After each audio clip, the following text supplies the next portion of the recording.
welcome to Thanks Academy, the movie podcast where we watch all the best picture winners of all time in random order with random friends. My name's Karina Magyar, and today my random friend is Lisa Friedrich. Hello, I'm a random friend. You are. Everybody is. Oh, that's so exciting. I'm like Mrs. Rogers. Won't you be my movie friend? I'm going to get you a bunch of cardigans. Oh, I already have a bunch. Perfect. Yeah, it's not the season. Today we're going to watch The Sting, 1973's Best Picture winner, and a spiritual sequel to Butch Cassidy and the Sundance Kid, because it brings back Robert Redford and Paul Newman together. And so it's like Revolution Road. Revolution Road? Is that what it's called? No, what is that? The one with Kate Winslet and Leonardo DiCaprio? Yes! Okay, exactly. where she like gives herself that homemade bow? Oh, wow. I did not see that movie. Oh, well, I'm ruining it. Well, that's okay. It didn't win Best Picture, so also, I don't care. the Titanic sinks. That's what they were portraying with that next one. Oh, Revolution Road isn't Revolutionary Road? I don't know what it is. Now that you're mentioning it, I think I vaguely remember it, but it seemed dark and I never went to see it. It was dark, and it was also very slow. Oh, God. I don't want to go on a tangent, but it does start with her doing community theater, and she like was a big actress in like New York, and I'm like, oh God, this is going to be hard to watch. And it was. Kate Winslet? Yeah. Or was she portraying somebody who was a big actress? Yeah, she's not really doing community theater.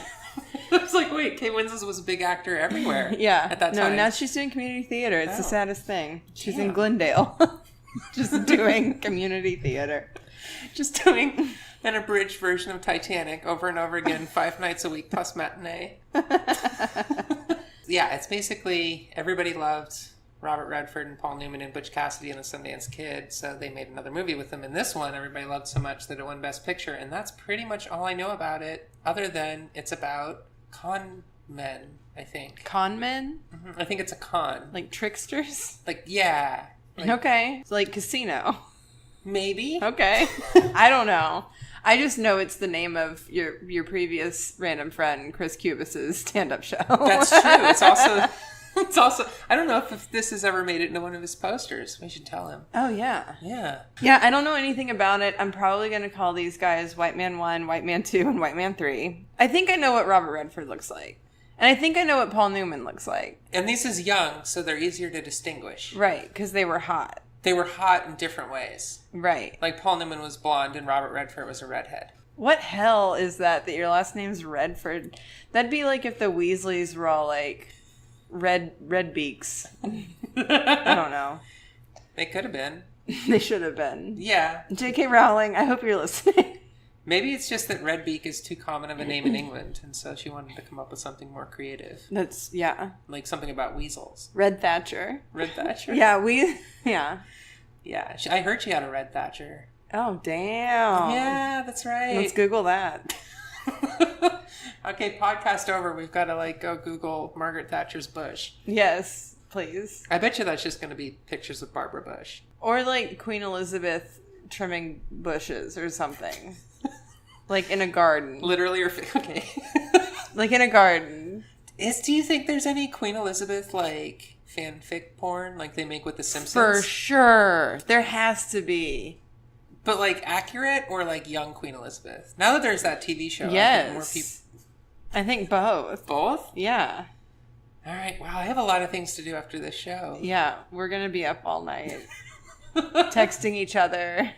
I found it. Horrific fanfic. Look at this. Oh God. It's the Queen's vulva. Oh. That sounds like a pretty good movie. Yeah. Or an improv troupe name. Hi, we're the Queen's Vulva. Can we get a suggestion? Oh my God, that'd be one of those improv troupes that stops and giggles after every time they say their name. Oh yeah, 100%. And does 7 shows. Can we get a suggestion that's not vulva? Get it? No. I feel like improv names, boy, we don't really have to talk movies. I feel like improv names have gotten more normal as of late because people are tired of everyone making fun of them. Or am I just not on the ground floor of today's youth? I mean, the deeper you get into anything, the more you're going to find the chaos. Of everything. It's I know a little bit about drugs, but I don't know how it works. Okay. You know what I mean? Yeah, I gotcha.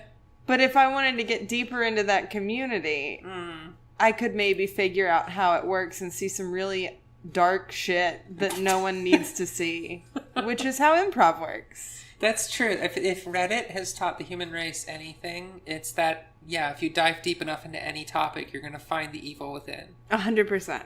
Yeah. What if the end of this movie is they start an improv troupe together, and that's their big con, is starting an improv theater? Oh my god, in 1973, I think they'd actually have a Del Close cameo. There should be. If there's not, I'm firing I think that'd be the only way you could do it, otherwise it wouldn't be improv. That's true. Like, historically. That's 100% accurate. Yeah. What do you know about Robert Redford? What's your favorite Robert Redford movie? My mom made me watch The Horse Whisperer. Oh my god. Like, forced me to watch. She used to force me to watch movies with her that I had no interest in. How'd that turn out? It was fine. Yeah. She wanted to see if I had emotion, I think. Like, it was like a test. So she was like, come watch this horrifically sad movie with me. And I'm like, okay. And then I'd be like, that was upsetting and weird. And she's like, okay, you're going to be fine. Like, it was weird. No, that makes sense. I think my mom, she forced me to watch a lot of musicals. I think also to see if I had any dancing ability whatsoever. Like, just to see if I'd move at all. But yeah. But you didn't move? No, like whatever you had going on with emotions with your mom, I had with like movement. Okay. She would constantly tell me to like how to walk right. Oh God. I'm stiff. Yeah. Very stiff. You know what? You just do you.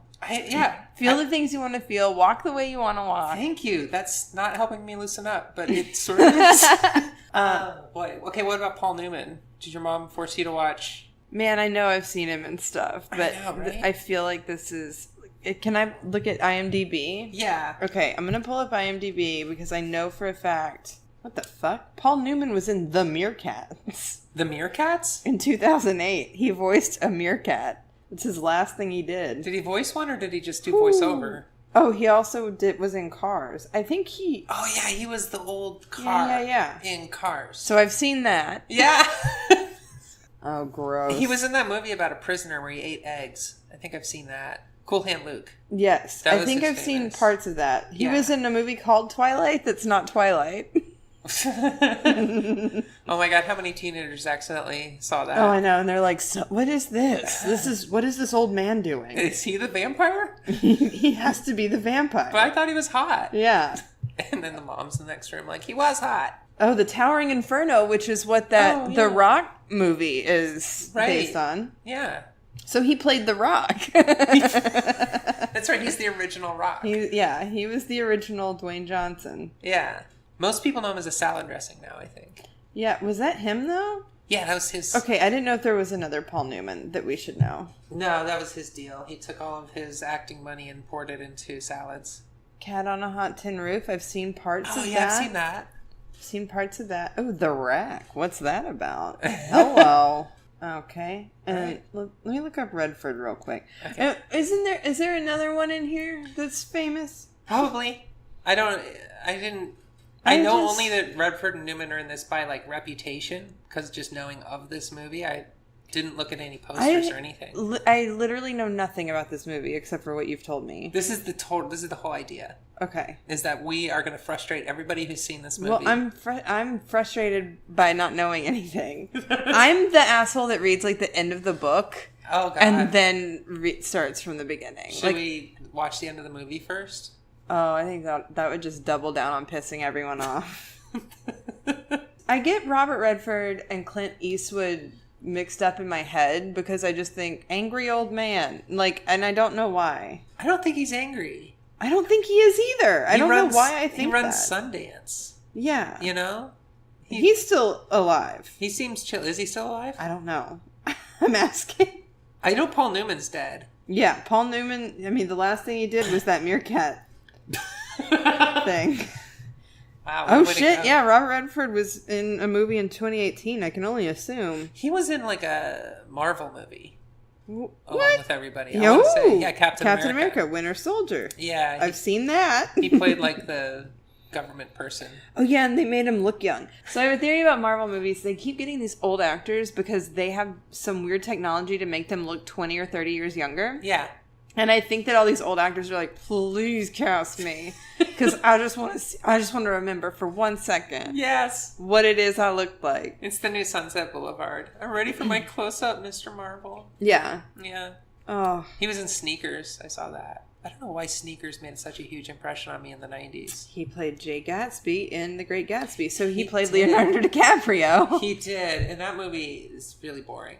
The Leonardo DiCaprio version is way more fun. It is more fun. I didn't hate it. I know everyone else did, and that's fine. Do you like Baz Luhrmann in general? I do. Me too. I do. I don't think I'm supposed to. I don't care anymore. He's like one of my favorite directors. Moulin Rouge, like, saved me. Yes. When I was 15. I was like, oh my God. Moulin Rouge was the bread upon which my first marriage was built. Like, it was the only thing that held us together for 7 years was rewatching that movie.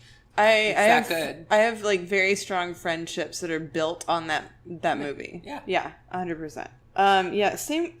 Same with Robert Redford. I'm sure I've seen some of this shit, but like, I don't know. He doesn't like make the impression that his name implies. His right, famousness. Right. Like when you say Robert Redford, everyone knows who you're talking about, unless you're me, and sometimes you're like, is that Clint Eastwood? No, Clint Eastwood is Clint Eastwood. Yeah, The Horse Whisperer is the only thing I remember. Did he do River Runs Through It? Or was he too old for that? Oh, he did. Oh, he was the narrator, though. The narrator? Yeah, he wasn't up in it. I would have thought he'd be the man. No, the young man. He's not young. Brad Pitt. Oh, yeah. See, I think because Brad Pitt looks like Robert Redford. Brad Pitt is the new Robert Redford, and I think Paul Newman. Weren't they in a movie together? I feel like it, but okay. I feel like Robert Redford and Paul Newman were like the Brad Pitt, George Clooney of their day. Spy Game. Robert Redford and Brad Pitt. I found it. Okay. Yeah. All right. Okay. Sorry. Well, we've made all the Kevin Bacon connections that we can. I apologize for being here. No, don't. Let's watch the movie. Okay. Okay, cool. Ooh. It's golden oldie. Oh shit. Universal's kind of held it down though. They kept their theme. That's true. No. We're opening with The Entertainer. Who the fuck is Robert Shaw? He's usually a bad guy. Like this feels like Cheers. Are we watching Cheers, the movie? That looks like Brad Pitt, that drawing. It's true. Like if he had like Peter Dinklage's face. Oh my god. Wow, we're getting like a whole... This feels like a TV show intro. Who does he look like? He looks like somebody. God, what a dork. God. It's Johnny Hooker. Oh yeah, Robert Shaw's definitely a bad guy. That guy didn't have a chance. He was Quint in Jaws. That's probably the way you know him the most. The crusty old guy on the boat who had all the scars. Okay, yeah. I've seen Jaws maybe once. Oh, okay. So one woman so far. Yeah. Another guy's name is Kid Twist. Jesus. If this is true to form for the 70s, that one woman is the... Oh, there we go. There we go. Line. Jack Kehoe. Oh, Kehoe. Eerie Kid. Anybody got famous later here? No. Not really. These names are proof that we're all immigrants in this country.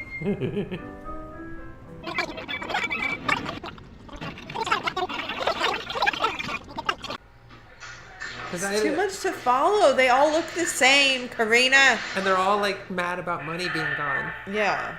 Oh, I got grifted. Oh, I grifted somebody. Oh, I got grifted. Oh, I grifted somebody.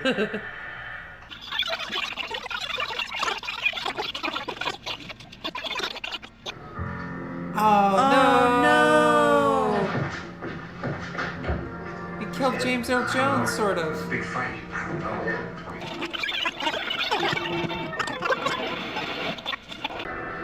How will I know which one is the Big Mick? I feel like he should still wear a shamrock in his suit or something.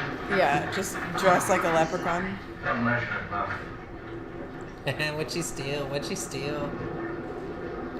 She's great. She played Mrs. Peacock in Clue.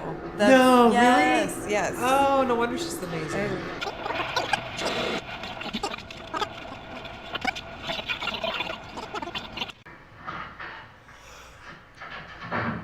So, fun thing about me, I never know what's happening in crime movies. Like, I just don't. This one's particularly hard to keep up with because they added a whole bunch of obscure-ass slang, and there's 90 characters. Yeah, there's just a bunch of extra bullshit. I mean, Ocean's 11, I got that. I haven't watched Ocean's 8 because I don't agree with the feminist movement, but... Oh! Somebody's going to be Santa this year. What a cute little merkin! What the fuck? Was that really the FBI? That was The Wire. Okay. Was that the FBI or was that the cops? I thought it was like the con man, like getting the cop off his tail. Well, good. That could have been one of 3 different groups of people. I don't think that's what happened, though. I don't know what happened.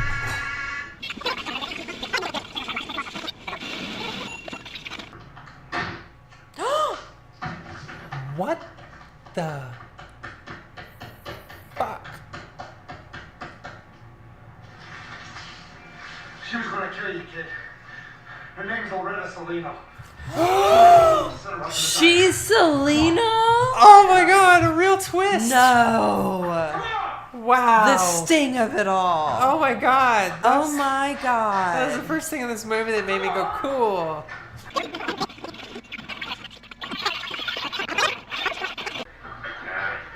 I don't need Floyd.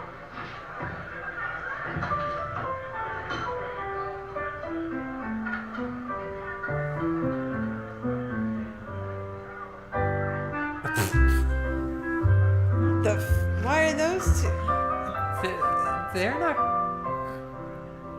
They fucked. They already did. That's what that's about. That's how he really broke his nose. That's how it ends. No, the movie just keeps getting smaller. We still have to watch it. Just now through a They tiny both hole. get shot right then. Yeah, right. A sting. Mm-hmm. It was about a sting. What's a sting? It's I guess where you trick at least one cop and an Irishman known as the Big Mick. That's right. Was it the Big Mick? I think Or just the Mick? I think he was big at one point. Okay. They stopped calling him a Mick. Yeah. Actually, they stopped using all the racial slurs after Act 1. Yeah. They were all in Act 1. Yeah, it's almost like they filmed it and then something happened politically in 1973 that we don't remember or know about because I don't think we were around. We weren't born. It's not our fault. It's not. But yeah, then all of a sudden they stop using that and they give women power. There was nothing but N-words, sexual harassment, mix, probably a WAP that we didn't hear. Oh, for sure. Yeah. But in the beginning, and then it all got okay at the end, and I guess... What happened to the sexual harassment guy? Was he even... Who was he? I don't know. The whole first scene? Hour of this movie confused the hell out of us. Yes. Yeah. Well, because it was just like white man on white man on white man. You get them all confused. Some of them look like, you don't know who's an extra and who actually matters. Yeah. Oh, that was... My brain was not prepared for that. There's a whole lot of business in here that relies on detail that you can totally not care about and still enjoy the movie and understand it. It's sort of like Pokemon. Like, yeah, if you don't know any of the Pokemon, but you pick up on, okay, there's a Pikachu and a Squirtle, you can watch an episode and figure out what's going on. Right. So, like, Paul Newman was Pikachu, and Robert Redford was Squirtle. He was definitely Squirtle. I got so mad at... there were... that twist of her being Celino. I think that twist in 1973 is probably what got them... Best Picture. Yeah, that was really well done. Okay, so at one point, all right, we have to recap this. Okay. I don't know how. I'm going to cut out all the bullshit. Okay. All right. So, the Mick kills Robert Redford's friend. Robert Redford, by the way, his name is Hooker. Yes. Yeah. And he kills his friend James Earl Jones. He kills his friend James Earl Jones, who gets N-worded a lot. So... At least it cleaned up the movie. What was his name? I also feel like we Lonnie? No, sorry with an L. Leroy? I keep wanting to say Lonigan, but that's the bad guy. That's the bad guy. Louis? They were all doing it for him. Because they all thought he was the shit. He was the OG. Anyway, he gets killed in Joliet, and then Robert Redford runs to Chicago to get away from the people who are mad at him. And he gets set up with Paul Newman, who's like an old school con man. They set up a con. Well, they get set up in a joy house. A joy house. That also has a carousel. It's a very creepy carousel. Indoors, no windows, pictures of fat clowns holding pretzels and potato chips on strings for some reason. Luther. And his name is Robert. Hold on. His name is Robert Earl Jones. Wait, is he James Earl Jones's daddy? I don't know. Because that was uncanny. We were both like, did they not get James Earl Jones for some reason? This is nuts. Okay, I'm going to unpack this later. Okay, you deal with Robert Earl Jones. This is crazy. Sorry, continue the recap. Oh, no. Well, then they pull a con on the Mick to get back at him. Because they don't kill people because they're good, but they're bad. You know, one of those. Did we get to the train yet? The con is complicated and involves several steps, but that's the plot. So now you know the plot. Yeah. Now, during the pulling off of this con... There's like 5 plots within the plot. The Mick's trying to kill Robert Redford. He sets off some really good assassin named Salino after him. And we're all thinking it's this dude that we only see in gloves. Wait, then who was the guy that came out of his room? Gloves guy? That was shooting at him. Cops. I think those were cops that followed him from Joliet. I don't know. So yeah, Salino turns it. He falls. Okay, Robert Redford goes to a diner twice, and it's the only other woman in the movie. So he tries to sleep with her, just for that reason. That was 100% James Earl Jones' dad. Oh my god! Oh my god! Well, I feel so good about alike. myself Yeah. right now. They do. They very much resemble each other. They did. He looked just like him. And we were like, wow, it's like they couldn't get James Earl Jones, so they got this guy. Yeah, because James Earl Jones was a kid, I guess. Yeah, he was young, if you think about it. I mean, he was... If you think about how dads work. Oh my god. That's crazy. I feel crazy. Wow. When I saw Robert Earl Jones, I was like, hold up. What was I saying? I don't know. So anyway, he has sex with the only other woman in the movie. The first woman is Mrs. Peacock. She's already with Paul Newman. So Robert Redford has to go for this diner waitress. And who looked a little bit like a skeleton. Yeah. She looked older than him, right? Oh, yeah. The 70s were a good time for, like, not portraying only hot people. Either that or the standards of what was hot in the 70s were just lower. And these people were all banging. Sure. Yeah. There was a lot of Gordon Jump looking motherfuckers wearing suits in this movie. I don't know Gordon Jump. He's the Maytag repairman. Oh, okay. Yeah, right? Yeah. There was just a lot of round-headed, bald dudes with just enough hair on their sides to keep their ears warm. Yeah, a bunch of Andy Belfleurs. Yes. From True Blood. Like, just a ton of them. Too many Andy Belfleurs. Not enough Ryan Quantons. Oh, God, he's cute. And dumb. So dumb. Nobody's really dumb in this movie. Oh, wait. Well, Broken Nose guy, I guess, was a little dumb. Oh, yeah. He was dumb. He was dumb. The problem is, I don't know how to explain any of the characters. Okay, there were 75 characters Roughly. in this movie. Right, easily. Well, and then, like, in the movie, they hire actors. It's so much. But then, like, again, yeah, like the last hour, it all makes sense. Yeah, they put together this big horse racing underground betting parlor that's fake to con the Mick. But in order to populate it with people, they literally have a casting call at one point where they just call people in, tell them who they're going to con, give them all the information they need to know to blow it wide open, and then just say you're hired. Yep. And somehow it still holds together. Which is insane. Yeah. And then, like, there's a cop that hates Robert Redford, but then they get some FBI guys to pretend to be FBI guys. Like, it's It's complicated. It's very much like an Ocean's 11. It's Ocean's 2. It's Ocean's or 75. Ocean's 75, yeah. It's Ocean's 75, and we only get to know like 48 of those characters by name. Right. Yeah. Right. And they're all saying things like dame and lamb and... Oh, yeah. The language was irrational. We turned on the subtitles to see if that would help, and it did. The only thing that helped was now we understood how ridiculous the horse names were in this movie. Yeah. Dr. Twink is... I want to change my Twitter handle to Dr. Twink. It's probably taken. It would be very misleading. Dr. Twink, Pookie? Dookie. Dookie was a person. That wasn't a horse name. Dookie was a person. I mean, were the 70s a bad decade for movies in general? Here's the thing I've noticed. Yes. Okay. And no, not for men. Like, if you ask men, were the 70s a good decade for film? They all come in their pants. And then they tell you how awesome it is. Yeah, because it's all gritty, dark gangster shit. There's not like one happy movie that won anything in the 70s. But then, like, I don't think they're that... I've never really watched a 70s movie and enjoyed it.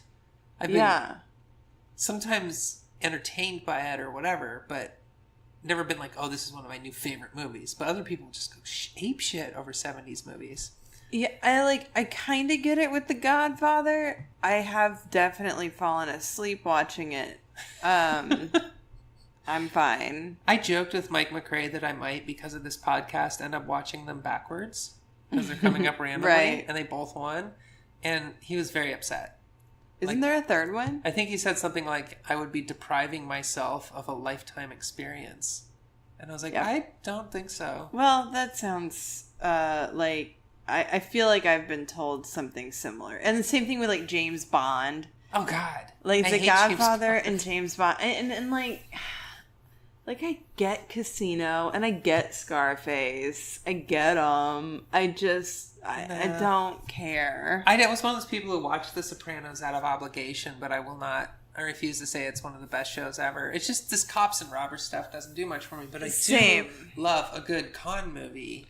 I do, and if I can follow it. Yeah, this one I couldn't follow until the end when it started, like there were definitely moments where I was like, oh, because, wow, that's crazy, and like, that's fun. I like it when I can say that.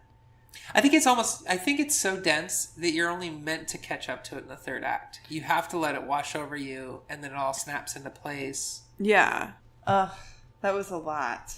It was Miss Peacock was good. She was great. I want all of her dresses. Yeah.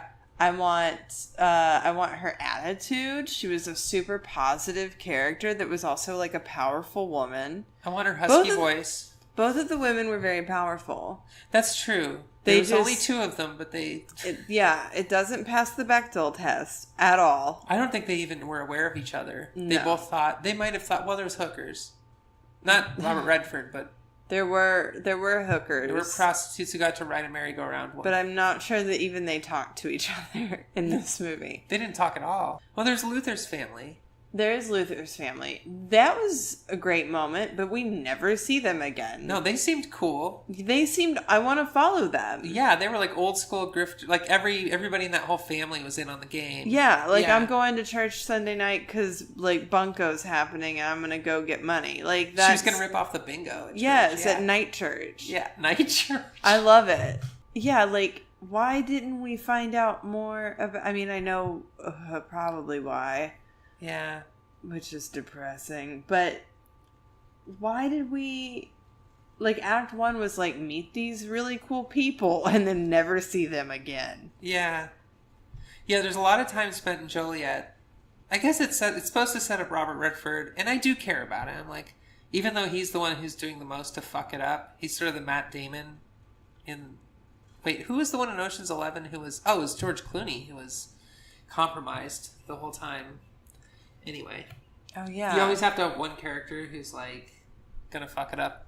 The last time I saw Ocean's 11 was at this kid's house in high school, and his mom was like on a lot of pills and drinking vodka straight out of the bottle, and she had it on, and it was like the color on the TV was very red, and she just kept talking about how amazing the movie was, and I haven't been able to watch Ocean's 11 again ever since. Like, I've seen it all the way through before that. Yeah. But boy, did that experience make me feel really weird about that movie. Like, they had... The hue was misadjusted on the TV. Yeah. They just had a really red TV. Mm-hmm. It was like she had cranked all of the other colors off, and it was just red.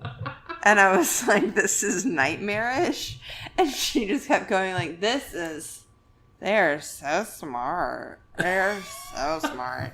And she was like I was a teenager, and she was selling my friends drugs. Uh-huh. So we like went to this mother's house.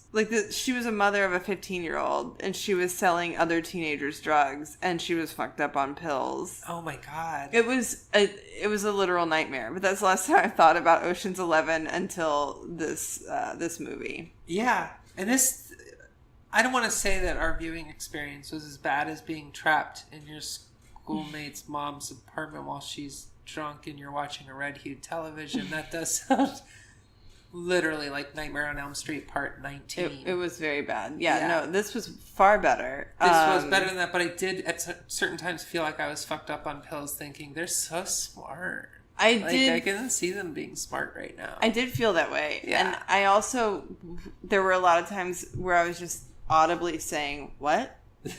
What? What is this? And I'm not usually that person in movies. Like, I'm usually like, okay, sure, yeah, this makes sense. But this movie, like, the whole time I was like, I don't know, I don't get it. And a lot of it was like the folio work. Yeah. Because, like, they didn't know how to do sound. They didn't. Like, it would cut, you'd hear background noise in one shot, and they'd cross-cut, and it'd be gone. And it was sort of like that kind of mistake. Yeah. Wouldn't even make it into a Hollywood movie anymore, much less a Best Picture winner. Right. You know?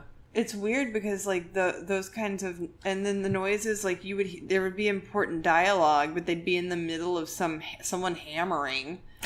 And so you can't hear what the fuck is going on. Yeah, when we first meet Paul Newman, he's drunk, and then Robert Redford throws him in the shower, and that was hot. And they were, like, hot for each other right away. I still want them to hook up. They clearly... Like, they barely interacted for being best buds. Yeah. But they were so hot for each other. For sure. Oh, yeah. I was hot for them. Yes. For that relationship, specifically. It kind of makes me want to watch Butch Cassidy and the Sundance Kid again, where they touch each other a lot more. I haven't seen that, but they now touch I'm each interested. other a lot in that movie. I'm interested. Yeah. What if we could, like, Photoshop their faces on Brokeback Mountain? Who would play who? Well, that's easy. Yeah, it is. Yeah, it is. Yeah. Robert Redford would be Jake Gyllenhaal. Yeah. Okay. And Heath Ledger would be Paul Newman. Mm-hmm. Yeah, because Robert Redford's always the like easy. Young, like Ronald Swayze. I know. I said that was too easy. Oh, Swayze. I thought you were. Oh, is Swayze in this mix now? I thought I said Heath Ledger, and you were like, "That was Patrick Swayze." I was like, "Whoa, somebody has headcanon going on for Brokeback Mountain." You didn't know that? That was Patrick Swayze. That was totally Patrick Swayze and Danny DeVito in that movie. Oh God, I would watch it. It'd probably be closer to reality. Or Ted Danson and Danny DeVito. I would love that. Nice. And both still alive. Hey. Make it happen, America. Brokeback Mountain 2. This time we're going to break you. Yeah.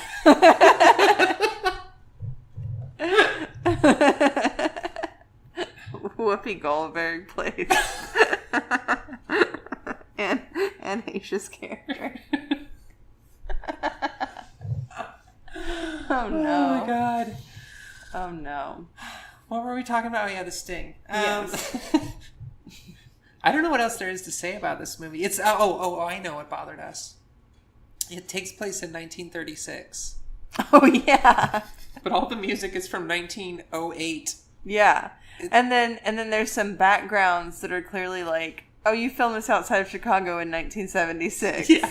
Like there's some skyscrapers that are like, yeah. those weren't really... I mean, skyscrapers were built, but not in Joliet. No, and not with, like, those kinds of lights on. Yeah, not all square. Yeah. Yeah. I mean, they tried. The cars looked cool, and they put a lot of cool fonts on the sides of the buildings. But, yeah. It was hard not to see the 70s all over the place. And the music was just wrong. The music was way wrong. Every time they booted up The Entertainer one more time, it was like I expected it to go black and white and sped up like Keystone Cops. I think your kids woke up thinking there was an ice cream truck here every time. Did they wake up? I didn't hear them. No, I don't know. Oh, okay. I thought I heard them at some point, but it could have just been some folio work. It's very possible at the end of this long week that I just tuned out the noise of them banging on the doors asking for ice cream. That's true. Yeah. I could feel that. Yeah, I'm going to put this one in like a C+ kind of thing, like a B-. In the, ranked against other Best Picture winners, not as like a movie by itself. If you're going to watch it, just start at the train when they're in the train. I think you're good to just start from the train. Yeah. Or watch until the end of Luther. I mean, it kind of depends. Do you want to see James Earl Jones's dad? Watch the whole thing. Do you not? You can start at the train and it'll be fine. Like, that's the only good part of the first I feel like this could have been 3 short films. Oh, but they can't miss the shower scene. That's true. So maybe start at the shower scene. Start at the shower scene. Yeah. But it's still going to be confusing. Just hang in there and it'll be okay. I'm going to give it a strict C. Straight C. I'm kind of with you. Like, I wasn't not entertained. There was a couple good moments where I was like, wow. Yeah, like it was fine. Yeah. But I'm not going to go make someone watch it. No. And be like, you have to see this. It's crazy. It's so good. Like, I haven't seen Schindler's List. I feel like if we had watched that, I would be like, oh my God, have y'all heard about this movie, Schindler's List? It is incredible. Don't be so sure. Yeah. That's one of the few Best Picture movies. Shade at Schindler's List that I've seen before. Let him have it, Karina. I will say, in advance of watching it for this podcast at some point in the next 2 years, I think it's more of an important movie than a good movie. Oh. What else was... No, okay, this is not what we should be talking about. What else was nominated? Then I do want to recount what was nominated in 1973. Oh, that's a good idea. I should do that regularly because it sort of lends context to whether or not the movie was any good. Yeah. Yeah, one of them was The Exorcist. The Exorcist, which I've seen multiple times, and I still, even though it's not as scary as it was when I was a kid, I still think it's a better movie than this. Yeah. Also a better movie than this, American Graffiti was nominated. Wow. Yeah. I didn't know that got nominated for a Best Picture. Yeah. Good for you, George. Yeah. All right. Well, it does count it to Francis Ford Coppola and Gary Kurtz and not George. Right. Okay. A Touch of Class. Don't know what the fuck that is. Uh, Cries and Whispers. That sounds horrifying. That sounds really boring. So yeah, it was The Exorcist, The Sting, A Touch of Class, American Graffiti, and Cries and Whispers. Well, of ones that stood the test of time, this one is, I mean, I'd put it alongside American Graffiti and The Exorcist. Yeah. It's still considered one of the best con movies of all time. Oh my god. What? So, what? Cries and Whispers got 4 out of 4 from Roger Ebert. That's well, yeah, crazy. but he was like 10 at the time. Sure. As Agnes slowly dies of cancer, her sisters are so deeply immersed in their own psychic pains that they can't offer her the support she needs. Oh, man. Maria is racked with guilt at her husband's suicide caused by his discovery of her extramarital affair. What the fuck is Cries and Whispers? Who's in that? Oh. That sounds like a real winner for like an ice cream date movie. Like, let's just watch ice cream and see people be miserable. It won Best Cinematography. Cool. Liv Ullmann, Ingrid Thulin, Harriet Anderson, Carrie Silwin, Erland Josephson, Henning. Was it even American? I don't think so. It sounds very not American. Yeah. That may have been before foreign film got in there. What's A Touch of Class? Well, I think we definitely recommend watching The Sting instead of Cries and Whispers. Yeah. Just gut instinct here. Yeah, I'm gonna say that Touch of Class is bad too. It's a PG romance comedy that got nominated for Best Picture. Man, fuck the 70s. If you like the movies from the 70s, don't at me. I don't have time for that. That's a nightmare. That's like nominating Homeward Bound for a Best Picture. Anyway. I kind of liked Homeward Bound. Yeah, it's great. It's a great movie. Does it deserve Best Picture? It depends on the year. 1973, maybe. Yeah, definitely. Yeah. In 1973, Milo and Otis should have won. They should have had 1 year. They should have stopped all movie making 1 year and just had only animal movies. Yeah, Air Bud would have definitely won Best Actor. Oh, yeah, Best Special Effects. It was cleaned up on the technical awards. For sure. Yeah, for sure. Yeah, I don't... Beethoven? Yes. Would have probably been like more of a Best Supporting Actor kind of thing. For Groban? Yeah. What's his name? Not Groban. Josh Groban was not in that movie. Charles Grodin? Grodin. Yeah. Well, because it's like kind of Gordon, but it's not. No, I gotcha. Yeah. Yeah. Josh Groban. Josh Groban? Shout out to Josh Groban. He should win Best Supporting Actor someday. Yes. We are all rooting for you, Josh. Yeah, this Sting is like, it's kind of like I could see it being a Chipmunks movie. Do you know what I mean? No. Were they like... Not immediately. Like Alvin's like, I'm gonna trick Dave, and then he gets Simon and Theodore in on it.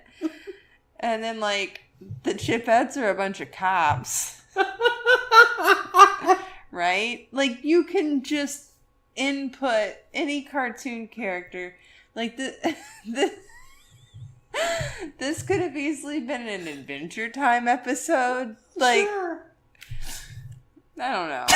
This just seems very like a cartoon won Best Picture in 1974. It's a cartoon where lots of people get shot and a couple people get fucked. Meerkat. Check it out.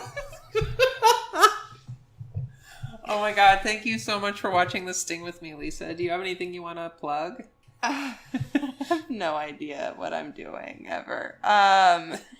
If you follow me on Twitter, though, or Instagram, you'll find out what I'm doing. Because that's about when I find out what I'm doing. This is my favorite thing to do. You ask... I think this is how the world works now, is that if do you have anything to plug always leads back to, well, yes... That's why you should follow me on social media. Because it's only for plugging. Like, that's all we do. Yeah, isn't that weird? Also, I just found out that Facebook's just for old people. Oh, I know. And then I was, like, upset for a minute. Because I was like... Yeah. I like Facebook. And then I realized, oh, wait, I'm old. Right. I'm one of the olds. Yeah. I talked to a 13-year-old recently that was like, no. No. Facebook's on the way out. And that's why they're totally fine with us all fighting with each other. Because they're like... We don't care. We're not going to get the teenagers anyway. Yeah. Yeah. They don't want to get the... I have to talk to They do, but they get them through Instagram. Oh. And WhatsApp or whatever else they buy. Is that a thing that kids are doing? What are kids doing? Can you tweet me at Lisa C. Friedrich and let me know what the kids are doing? That's the promo. So don't at her about 70s movie. At her about the children. Let me know what the children are doing. Anybody born 2000 or later, we need to know what they're up to. Oh my god, if you were born in 2000, you're 18. Yes, you're legal. That's so upsetting. I know, we're fine. We're doing okay. We've got a podcast. We're hip. Yeah. Okay. Please rate us on... Hey, I know how to prove how hip we are. Here's all the places you can listen to us if you came across this because somebody forced you to listen to it and you want to subscribe now. Please rate us on iTunes, YouTube, Stitcher, Spotify, Deezer... did I say Stitcher already? Mm-hmm. I did, yeah. What are other things? Facebook, Twitter. Not Instagram. No. I don't know other things. I don't want the 13-year-olds listening to this because they know even less than we do. Well, then they'll watch this movie and be like, those are some problematic women. They were. Partially. They were. Then they weren't. I meant they would judge us because we just let that N-word happen. Oh, we didn't let it happen, but we didn't stop it from happening. We need to call. What were we supposed to do? Universal. Film the movie on our cell phones and then post it on Yes. Facebook? Like, check out this awful encounter. Why hasn't anyone done that? I don't know. That's the funniest. Maybe I'll most promote this horrific. episode that way. That's the most horrific and funny thing. Is filming shit from actual movies and being like, I saw this live. Oh my god. Okay. Like all of training day. Be like, cops are bad. I'm sorry. We'll see you next time. Bye.